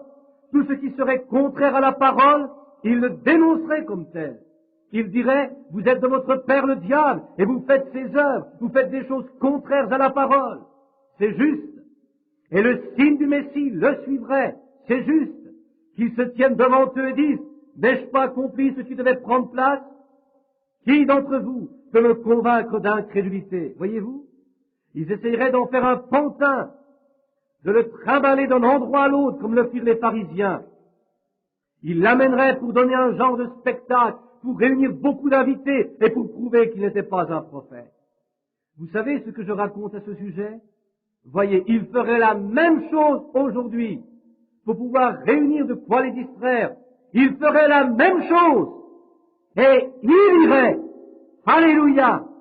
Il irait, car il va toujours là où il est invité. Quand il sut que ce pharisien allait faire, il savait que ce pharisien n'avait pas besoin de lui. Il savait qu'il avait un atout dans sa manche quelque part. Ces pharisiens n'avaient que faire de lui. Ils le haïssaient. Et ce vieux Simon voulait qu'il vienne là pour qu'il puisse attirer la foule chez lui. Mais il le savait. Il y alla. A-t-on seulement fait attention à lui? C'est aux dignitaires auxquels Simon faisait attention. Et il était là, sans avoir pu laver ses pieds. Ce serait la même chose aujourd'hui. On ne veut pas de Christ. On ne veut pas des façons de faire de Dieu. Voyez-vous? Oui, Jésus dirait, vous êtes de votre père le diable.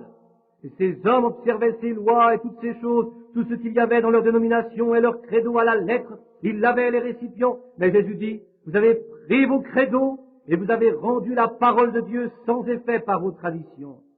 Et Hébreux 9.12 dit ici, je crois, non, c'est Hébreux 12, non, 9.12, je crois que c'est par là, quelque part. Il dit que lorsque nous sommes lavés et pardonnés, nous sommes purifiés des œuvres mortes de la chair.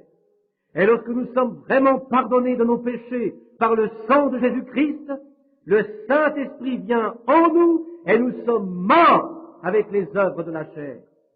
Ô vous, Église de Pentecôte, pourquoi avez-vous fait une telle erreur? Vous, aveugles, conducteurs d'aveugles, ne savez-vous pas que vous en êtes sortis il y a 50 ans et que vous y ramenez tout droit ce groupe de gens? Ne pouvez-vous pas entendre la parole de Dieu? Ossements desséchés, que vous arrive-t-il? Vous ne voulez pas recevoir ce qui vous est envoyé. Ils ne le voulaient pas alors, ils ne le veulent pas maintenant. Maintenant, que savez-vous? Encore ainsi, encore ces plans et les plans du monde, des dénominations et des credos s'écroulent. Les plans de l'homme s'écroulent. Dieu ne nous a jamais proposé un credo. Il ne nous a jamais proposé une dénomination. Je veux que quelqu'un me montre dans la Bible où il l'a fait. Je peux vous montrer où il nous a dit de ne pas le faire. Et vous me montrez où il a dit de le faire. Vous dites, alors frère Branham, Jésus, qu'a-t-il offert à l'homme? Un royaume. Alléluia. Et il est le roi des saints, le Seigneur des seigneurs. Il nous offrit un royaume, pas un système dénominationnel de politiciens, mais un royaume. Il dit à Pilate, ou Pilate dit, es-tu le roi des Juifs? Il dit, tu l'as dit. Il dit, si mon royaume était de ce monde, mes hommes combattraient pour moi, mais mon royaume est d'en haut. Et pourquoi sommes-nous là à nous accrocher à ces choses du monde, alors que nous sommes les enfants de ce royaume qui est d'en haut? Il y a quelque chose qui ne va pas quelque part. Mais on ne nous a pas proposé un système, on ne nous a pas proposé de diriger le monde par la politique. On nous a donné un royaume de douceur, car la vie de l'agneau est en nous. Pas du monde, vous n'êtes plus du monde. Petits enfants, vous n'êtes pas du monde. Je te prie, Père, comme je ne suis pas du monde, qu'il ne soit pas du monde. Voyez-vous? C'est ce que Jésus a demandé pour nous. Et pourtant, nous avons fait volte-face. Et nous sommes allés nous mettre dans les combinaisons du monde, là où sont entraînés toutes sortes de gens. Maintenant, vous savez qu'il n'y a pas une église dans le monde qui ne soit pleine d'hypocrites. Et Jésus a dit, ne vous associez pas aux incroyants. Aussi, pourquoi vous lier à une organisation alors que le royaume de Dieu vous est offert, que vous y êtes nés? Et là, il n'y a pas un seul hypocrite. Ce sont tous des fils et des filles de Dieu, purs et sans mélange. Il croit à sa parole, depuis la Genèse jusqu'à l'Apocalypse, et il la garde. Et votre vie le prouve, et Dieu confirme ainsi sa parole. C'est le Messie, c'est l'épouse du Messie. Et Dieu institue dans ce système des docteurs, des pasteurs, des prophètes, etc., pour que son messianisme reste droit, qu'il ne soit pas mélangé à des credos dénominationnels, mais qu'il extirpe toutes ces choses et garde l'Église pure et sans tache pour Christ et sa parole. Vous pensez que l'Église va recevoir cela? Ils le jetteront dehors. Ils ne veulent rien avoir à faire avec cela. Ils ont leur propre système politique. Et de même que les États-Unis ont leur génie, l'Église va avoir son génie. Ils l'auront. Observez simplement. C'est en train de se préparer juste maintenant. Ils se sont enfermés dedans. Mais nous avons un royaume. Et dans ce royaume est la vie éternelle. Ce n'est pas une association, c'est la vie éternelle.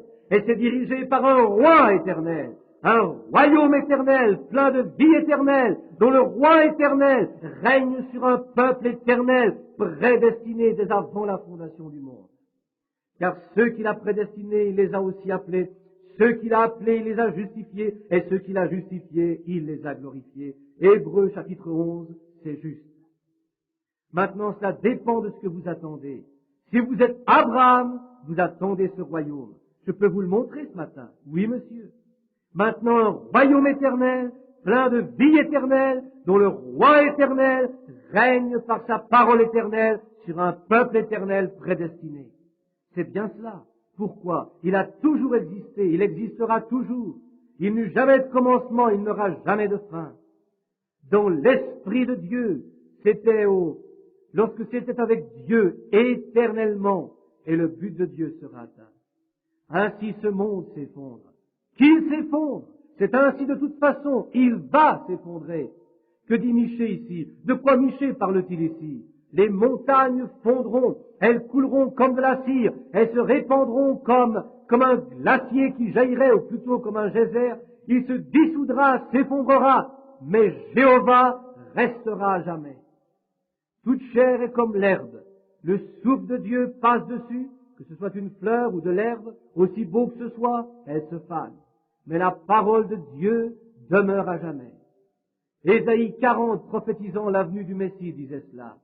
Tous nos credos, nos systèmes dénominationnels, nos professeurs, nos génies, et toutes choses périront, mais la parole de Dieu demeurera à jamais. Sur ce roc, je construirai mon église. Les portes de l'enfer ne prévaudront pas contre elle. C'est le moment de Noël. Je ne savais pas non plus que la journée était aussi avancée. Je suis simplement perdu quand je pense aux besoins de l'heure. Je me dépêche, oui. Et nous sommes nés dans ce royaume. Et pouvons, nous chrétiens qui croyons et sommes dans ce royaume, maintenant, dans le livre des Hébreux, nous avons lu il y a un moment, car nous recevons un royaume. Nous ne recevons pas un credo ni un système, nous recevons un royaume qui ne peut être changé. Le monde s'effondre, c'est vrai, et tous les politiciens, les dénominations et les églises tomberont en morceaux, mais nous recevons un royaume qui ne peut pas bouger. Car s'ils ont rejeté celui qui parla du mont Sinaï et que la terre trembla à sa voix, combien plus veillez à ne pas le rejeter. Qui? Lui, sa parole, qui parle du haut des cieux, de son royaume, car nous sommes dans un royaume qui ne peut être secoué. Amen. Tout ce qui est en dehors de cela, Dieu envoya tout et il le fit fragile pour qu'il se brise. Dans cette condition fragile, il faut qu'il se brise. C'est fragile. Mais rappelez-vous que nous avons un royaume qui est solide maintenant, alors que tout le reste tombe et s'abandonne. Il n'est pas étonnant que Édith Perronnet dit « Je me tiens sur Christ, le solide rocher, tout le reste n'est que du sable mouvant. » Un royaume, pas un système de politiciens, pas un système politique, pas un système d'église, pas un système dénominationnel. Ce ne sont que pharisiens et docteurs du diable. Mais nous recevons un royaume, un roi éternel qui est la parole éternelle et qui a la vie éternelle. Et nous en sommes participants. Oh, cela c'est quelque chose. Maintenant, tout ce qui vous entraîne loin de cela est faux. c'est un faux Messie, un faux oint. Oh, on dit, ce frère a une telle onction. Quelle sorte d'onction? Voilà la question. Hitler avait une onction aussi, et Khrouchtchev en avait une également. Le pape Pie en avait une aussi. Quelle sorte d'onction avez-vous? Si ce n'est pas au oint avec cette parole, et si cela ne prouve pas que chaque parole est la vérité, alors laissez cela de côté. C'est mauvais. Si ce n'est pas toujours semblable, alors ce n'est pas inspiré. Cela en monte la couleur. On dit, mais c'était pour une autre époque. Nous, laissez cela de côté.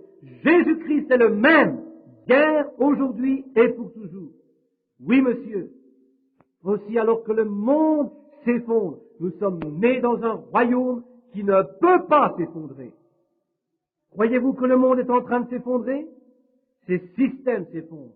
Croyez-vous cela? Croyez-vous que le système économique est en train de s'effondrer? Le système national des Nations Unies s'effondre, l'Église s'effondre, les dénominations s'effondrent, tout s'effondre. Mais nous avons un royaume qui ne peut être ébranlé, le royaume éternel de Dieu, il ne peut être ébranlé. On nous dit que ce système nouveau de ces dénominations qui amène le Conseil mondial des Églises apportera la paix au monde. Quel mépris, quelle gifle humiliante sur le visage de Christ. Quel manque de respect, quel sacrilège. C'est du diable. Un homme peut-il organiser quelque chose de mieux que ce que Dieu peut lui envoyer? La tour de Babel, c'est une autre Babylone qui doit tomber.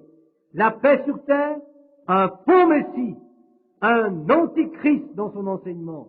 Comment pouvez-vous faire que ces dénominations s'assemblent alors qu'elles ne veulent même pas, elles ne peuvent même pas se mettre d'accord les unes avec les autres et se divisent en petits partis comme cela? Alors comment les rassembler et y parvenir? Oui, voyez, c'est un piège. Tout est fait pour que le protestantisme court vers le romanisme. Un enseignement faux d'antichrist. Le royaume de Dieu n'est pas de ce monde. Jésus l'a dit. Mon royaume n'est pas de ce monde. Aussi, si ce royaume est organisé dans ce monde, c'est un faux Messie. Ce Messie qui sera bientôt présenté à l'Église protestante. Et ils l'accepteront parce qu'ils l'attendent. Ils attendent ce système qui peut faire que, eh bien maintenant, nous les méthodistes et les baptistes, certainement nous sommes d'accord en quelque sorte, vous savez. Nous les presbytériens, nous les pentecôtistes, oh, quelle différence y a-t-il, frère? Il y a une différence.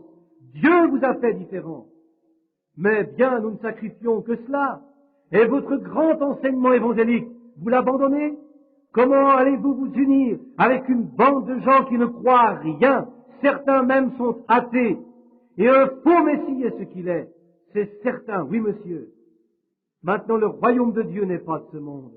Et lorsque Christ était ici, il nous donna le programme de son royaume. Il nous donna le programme du royaume de Dieu, le royaume du Père, qui est sa parole. Maintenant, si vous voulez savoir comment entrer dans ce royaume, cette parole le dit. Si vous entrez par une autre porte, il faut que vous entriez par la porte par laquelle les autres sont entrés. Si vous essayez une autre entrée, alors vous êtes comme un voleur et un malfaiteur. Et il a dit, celui qui y ajoutera un seul mot, ou qui en retranchera un seul mot, de même sa part sera retranchée du livre de vie. Aussi, si vous prétendez avoir votre nom dans le livre de vie, si vous l'avez, ne le laissez pas être retranché. Lorsque Pierre, le jour de la Pentecôte, ouvrit la porte du royaume, il le fit. Le royaume venait d'être placé à Jérusalem. Je voudrais que quelqu'un me dise que l'Église commença à Rome. Je voudrais que quelqu'un me le prouve. L'Église ne commença jamais à Rome. Elle commença à Jérusalem. Le royaume fut placé le jour de la Pentecôte. Et quand un homme désira savoir comment entrer dans ce royaume, Pierre dit, repentez-vous, chacun d'entre vous, et soyez baptisés dans le nom de Jésus-Christ pour la rémission de vos péchés, et vous recevrez le don du Saint-Esprit. Parce que c'est cela qui les place dans le royaume.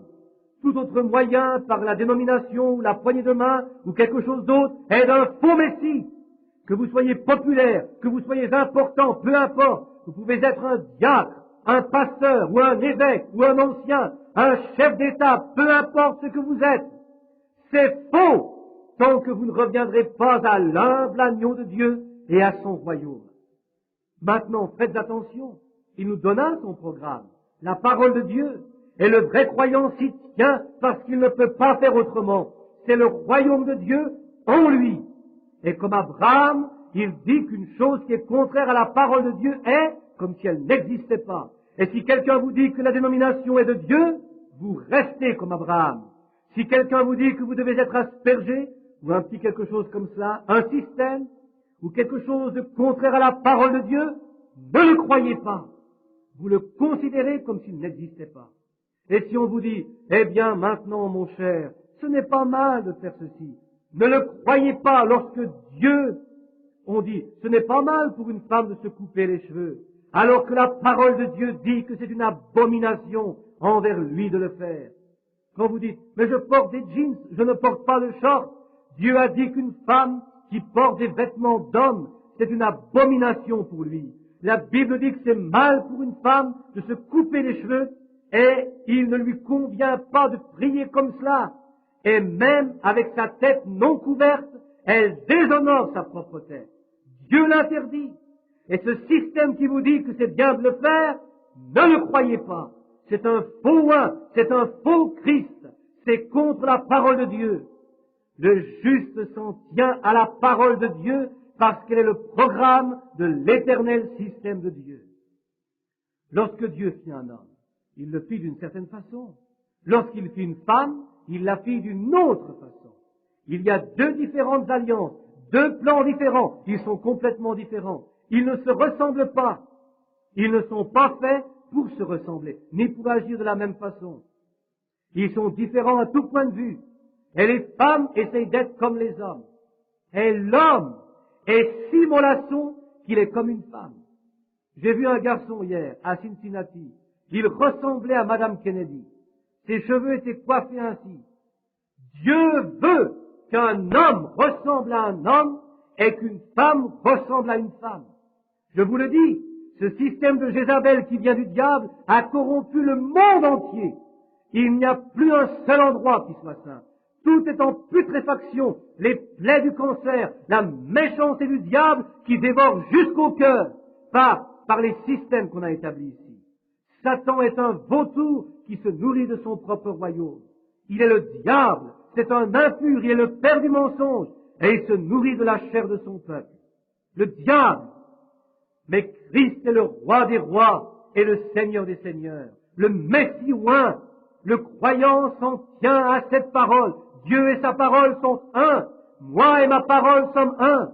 Vous et votre parole êtes un. Alors ne vous appuyez pas sur vos propres pensées. Ne vous en servez pas. Servez-vous de ses pensées. Alors vous êtes une partie de Dieu. Parce que sa parole et vous deviennent la même chose. Voyez-vous? Alors vous êtes dans le royaume. Abraham dit que toute chose contraire à la promesse de Dieu était comme si elle n'existait pas. Oui, comme ces systèmes faits de main d'homme aujourd'hui, il ferait la même chose. Alors étant dans un tel royaume, je vais terminer, je vais juste laisser quelques-unes de ces notes et m'arrêter. Regardez, c'est, étant dans un tel royaume, qu'arriva-t-il? Maintenant, toutes ces réprimandes, mais avec révérence, respect, sincérité, les considérant comme une mission qui me fut donnée par la parole de Dieu, par le Saint-Esprit, de veiller sur le troupeau sur lequel il m'a établi, lui faisant honneur, restant avec lui sans me préoccuper de ce qui pourrait m'advenir, le tirant vers la droite ou vers la gauche pour qu'il reste exactement avec cette parole. C'est avoir une mission. Alors si nous recevons un royaume, mais frère Branham, tous les autres nous demandent à quelle dénomination appartenez-vous? Dites à aucune. Qu'êtes-vous? Parce que nous sommes dans un royaume. Eh bien, où vous réunissez-vous simplement? Et où allez-vous? Nous sommes assis dans les lieux célestes en Jésus-Christ, élevés en présence de notre roi. Le royaume! Oh, gloire! Maintenant je commence à me sentir plein de ferveur. Le royaume de Dieu, où ils se rassemblent, le Saint-Esprit les conduit tout droit là-haut dans la présence du roi. Et nous sommes assis ensemble dans les lieux célestes où nous sommes baptisés en Jésus-Christ. C'est à cela que nous appartenons. Quand nous allions au marché, ma femme me dit, je vous l'ai dit l'été dernier, nous avons trouvé une dame qui portait une robe C'était très étrange à voir. Elle paraissait étrange, voyez-vous. Elle dit, pourquoi est-ce ainsi? Nous connaissons ces femmes. Certaines chantent dans des chorales par ici. Oh, mes amis, je vais vous dire ceci. Bien que ce soit enregistré, je peux aussi bien le dire. Vous savez, et je dis ceci avec révérence et respect, tenez-vous-en simplement à ceci. 1000 fois, vous en avez vu des milliers venir vers la plateforme, et chaque fois, vous les avez vus venir sans manquer. Et frère Argan Bright ici connaît certaines parties du monde où nous sommes allés au-delà des mers, et cela ne manqua pas une fois. Mais cela pour dire la vérité. Quand je vois dans ces endroits, quand je vais dans ces endroits et que je vois ces choristes en robe longue, ces hommes et ces femmes qui se tiennent là avec ces espèces d'aubes, et que je les entends chanter comme des anges, avec l'esprit de discernement, je regarde, et si ce matin, dans le monde entier, je devais en choisir 5 qui ne soient pas coupables de corruption, je ne sais pas où je les trouverais. C'est une constatation, mais c'est la vérité. Dieu le sait. Mes mains là sur la Bible, c'est vrai. Je ne sais pas où je les trouverais. Voyez, si Dieu me disait, va m'en chercher 5 que tu connaisses, je dirais, je ne sais pas où aller. Oh, un tel système, une telle pourriture, c'est ce que le monde veut. C'est ce qu'il voulait alors, c'est ce qu'il veut maintenant, c'est ce qu'il va avoir maintenant. Des hommes qui se tiennent là et sortent avec la femme de celui qui est à côté d'eux, buvant, fumant, mais portant un vêtement qui cache tout, pensant Dieu voit à travers cette feuille de figuier. Cette Ève qui se tient là avec assez de péché et de corruption dans son âme pour, si cela était transformé en eau, on y pourrait faire flotter un bateau. Et qui se tient là avec un talent qu'elle a reçu de la nature pour chanter. Elle élève sa voix jusqu'à en avoir le visage presque noir, et si on de chanter comme un ange ou quelque chose comme cela. Et sous cette robe, c'est le scandale, la corruption et la pourriture. Et vous pouvez vous tenir à la chair et le dire. Elle pincera ses lèvres maquillées et sortira de la salle et dira, je n'ai pas à écouter des histoires pareilles. Mais un jour, en enfer, vous hurlerez pour qu'on ait pitié de vous. Ce sera trop tard alors. Il faut le recevoir alors que vous avez une chance de le recevoir. Et vous? Oh! Mais l'Église reçoit un royaume si bien que lorsque nous sommes assis dans les lieux célestes et que nous sommes élevés jusque dans la présence de Dieu, assis dans les lieux célestes en Jésus-Christ, nous savons ceci avec l'assurance de la foi que nous sommes dans la présence de notre roi oint.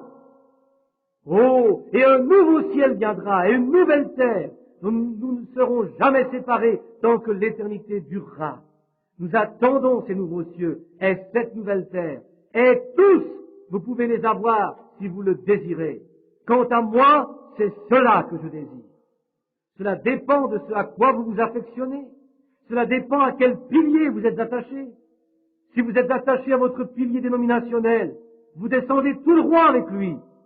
Si vous êtes attaché à quoi que ce soit de ce monde, à la politique ou à des choses de ce genre, si vous mettez votre confiance en ces choses, vous coulerez avec elles. Mais mes espérances ne sont fondées que sur le sang de Jésus-Christ avec droiture. Et tout autour de mon âme, tout fléchit, tous les ministres me renvoient, tous les credos me mettent dehors, et je n'ai même pas un endroit où aller. Mais il est, et il reste tout mon espoir sur ce roc, sur Christ, ce rocher solide, je me tiens. Tous les autres terrains ne sont que du sable mouvant. Un jour, peut-être, je serai enseveli dans un cimetière quelque part, ou sous la mer, ou tué dans un accident d'avion, de voiture ou de train, où Dieu a choisi que j'aille. Mais il y a une chose que je sais, c'est que j'ai ancré mon âme dans ce havre de paix là-bas dans sa parole. Je le crois. Il faut que ce soit la parole de Dieu. Il faut que Dieu juge le monde d'après quelque chose. S'il juge d'après l'Église, par quelle Église va-t-il le faire? Eh bien, il n'y en a pas une par laquelle on puisse juger. Alors il ne reste qu'une seule chose, sa parole. Elle est éternelle. On ne peut rien y ajouter, ni en retrancher. C'est là que j'ai ancré mon âme. Simplement en posant mes mains sur mon sacrifice, confessant que je n'ai rien de bon. Il n'y a rien en moi. Ô Seigneur Dieu, envoie ce Messie sur moi, change mon être de ce que j'étais, et fais-moi à ta propre manière comme tu veux que je sois. Peu importe combien vous pourriez brûler un corps, combien vous pourriez détruire une personne, combien vous pourriez parler contre eux, ou quoi qu'ils disent, un jour, il nous ressuscitera. Et il y a un royaume que nous recevons qui ne peut être ébranlé. Oh! Et souvenez-vous de toutes ces choses glorieuses dont nous profitons maintenant, assis dans les lieux célestes, et qui ne sont qu'un prélude. Alléluia! Ce n'est qu'un prélude à ce qui va venir. Ce n'est que l'ouverture de la symphonie qui va. Oh! Alléluia! Parlons de tous ces cris, de ces louanges, glorifiant et exaltant l'agneau. Un jour, quand les anges se tiendront autour de la terre, de la cour de la terre, les têtes inclinées, et qu'ils entendront chanter ce petit groupe, lavé dans le sang, chanter des cantiques de rédemption, par le sang de Jésus-Christ. Oh Dieu, je désire être avec eux. Permets que j'aie ma place avec elle maintenant. Que mon assurance soit celle-ci. Jésus est à moi. Je le prends lui et sa parole. Oui. Pour terminer, je voudrais vous raconter cette petite histoire pour Noël, de façon à ce que les enfants comprennent. Et si je vous ai dérangé en étant trop long, une petite dame hier, Frère Brown a prêché 1 heure environ, un merveilleux sermon, cet homme oint. Elle dit, il nous a vraiment tenu trop longtemps. Mais Paul prêcha toute la nuit. Il restait là, il finissait par avoir tellement sommeil, et probablement il restait assis là des heures et des heures. Et l'un d'eux tomba et se tua. Et Paul se pencha simplement sur lui et dit, ne vous inquiétez pas. Écoutez simplement la chose juste. Il y avait un vieux cordonnier. Je crois que c'était en Allemagne qu'il faisait les chaussures. Et un jour, pendant que, à ces moments perdus, il prenait sa Bible et il la lisait. Il lisait le contexte et le texte dans les Écritures. Et il devint vraiment sincère. Il dit, vous savez, quand viendra Noël, je ne veux pas faire un arbre de Noël. Mais il dit, savez-vous ce que je ferai? Il dit, je vais faire un grand repas. Et je vais faire rôtir mon agneau avec des érelles, de la sauce et tout ce qu'il faut. Et il était tout seul. Et il dit, je vais tout mettre sur la table. Et je vais inviter Jésus à venir s'asseoir à ma table en face de moi. Je veux connaître le Messie de Dieu et ce que je peux faire à son égard. Il dit, je vais faire tout cela. Puis alors, je m'assoirai à table et je demanderai sa bénédiction et je remercierai Dieu pour ce qu'il me donne. Puis je dirai, Seigneur Jésus, ne veux-tu pas venir t'asseoir avec moi pour ce repas de Noël? La simplicité et la sincérité, Dieu les entend toujours. Et le vieux cordonnier économisa son argent pour un tel dîner. Vous savez, il invitait le roi des rois. Il serait en sa présence. Il prépara tout. Il fit la cuisine. Il disposa tout sur la table. Et il fit une grande toilette. Il s'arrangea vraiment bien. Il se coiffa. Puis il s'assit à table, mit une chaise pour Jésus et d'autres chaises autour. Ce serait pour les apôtres, dit-il, si toutefois ils venaient. Puis le vieil homme inclina la tête, demanda la bénédiction et remercia pour la nourriture. Et il dit, « Et maintenant, Jésus, ne voudrais-tu pas venir partager ce repas de Noël avec moi ?» Et il commença à manger en regardant la chaise. Personne ne vint. Il mangea un petit peu, puis il dit, « Seigneur Dieu, je t'ai invité chez moi, ne veux-tu pas venir avec moi ?» Et il se pencha pour prendre quelque chose à manger, quand quelqu'un frappa à la porte.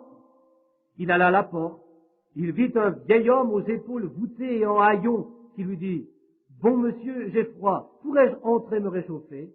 Et il répondit, « Entrez. » Quand il entra et sentit l'odeur de la nourriture, la salive lui monta à la bouche. Il lui dit, « Voulez-vous vous asseoir? J'attends quelqu'un, mais voulez-vous vous asseoir en attendant que les invités arrivent ?» Il dit, « Merci, j'en serais bien heureux. » Et il s'assit, et ils dînèrent. Le vieil homme remercia, se leva et partit. Et le cordonnier se tourna et dit, « Seigneur Dieu, pourquoi m'as-tu déçu ?» Il dit, « J'ai tout préparé, j'ai tout fait du mieux que je pouvais, si seulement vous faisiez ainsi aussi. » Il dit, « J'ai fait de mon mieux, et je pensais que tu viendrais dîner avec moi. » Et il se mit à pleurer, et courut se jeter sur le lit, et il était là, étendu sur le lit, et il pleurait. J'ai fait tout ce que je pensais être bien, Seigneur. Pourquoi n'es-tu pas venu dîner avec moi? Et une voix vint à lui, et il se souvint à l'Écriture. Ce que vous avez fait au plus petit d'entre les miens, c'est à moi que vous l'avez fait. Oui, Irénée, non, excusez-moi, c'était Saint-Martin. C'était une froide journée avant Noël.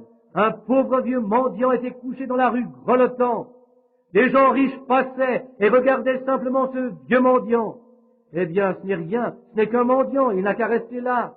Et Martin était là et observait pour voir si les gens qui le pouvaient allaient l'aider, mais il ne le faisait pas.